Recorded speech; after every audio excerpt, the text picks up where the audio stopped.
Bezludno wyspa.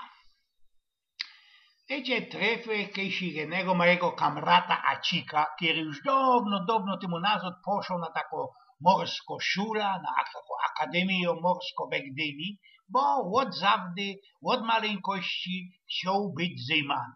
Kiedy już tak doszedł do lodu, został pierwszym oficjerem srogiego szyfu, takiego pasażerskiego szyfu, którym ci pływał po wszystkich oceanach.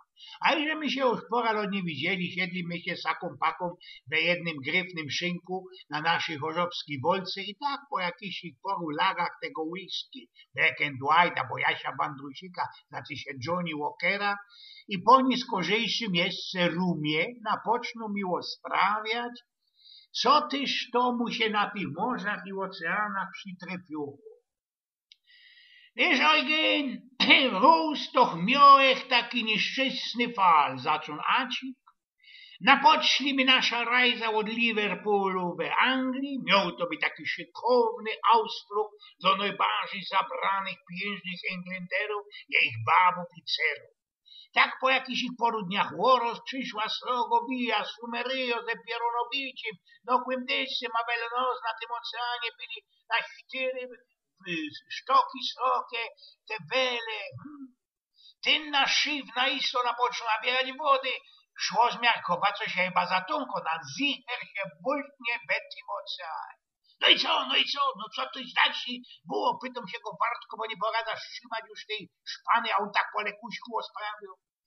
Ano, wiesz, Eugen, nasz kapitan bez taki srogi trichter, bez tego tuba wrzeszcy do wszystkich. Baby do botu, baby do szalupów, los! Kiedy wszystkie baby powlazowali do tych butów, spuścili je na wodę i baby poszli. Zetrwało pora minutę, kapitan zaś drze się jak stare galoty od gerliszki. Teroski hopy do szalupów, a Bartko! Hopy, Bartko wkarliczyli się gibko rań do tych butów i one też poszli.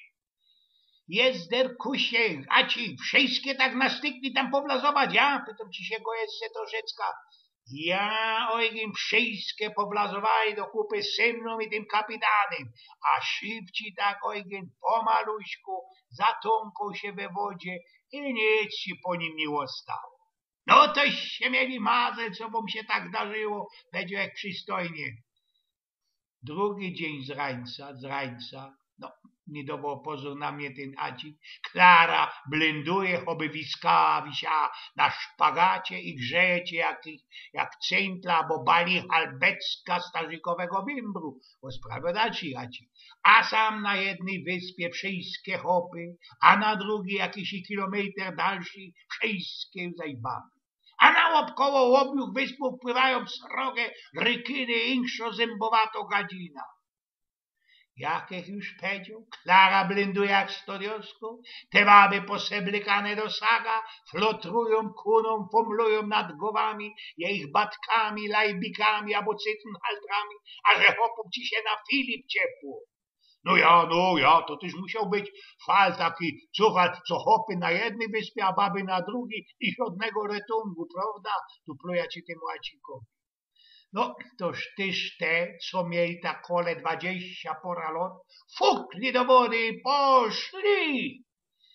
Te już zaś, którym pisło 30 pora lot, narżli pora takich palmów, zbajstlowali teli flos, wleźli się na niego i też poszli. Jest derkusia, te rekiny, pytam ci się, go nie strachali się one, blanki się nic nie strachali, nie? Daj pokój rekinom, słuchaj, dalsi rządziaci. Już zaś te, wiesz, Eugen, kiedy mieli już po 40 więcej lat, zerżnęli też pora strumów, wyfajlowali z nich takie brety, zbajstlowali gryfny but i też poszli. No a na ostatku te, którzy już mocka więcej zwiekowali, co to już im pisło dawno Abrahama, byli bez 50, a może więcej lat stare, tak deptali po tej wyspie, medykowali, ślęczeli, bez poradni, a że jeden z nich pewno było. Wiecie, hopy, tu Stella, to tyż genau dobrze wszystko widać, prawda? posprawił Huygens Pnioków.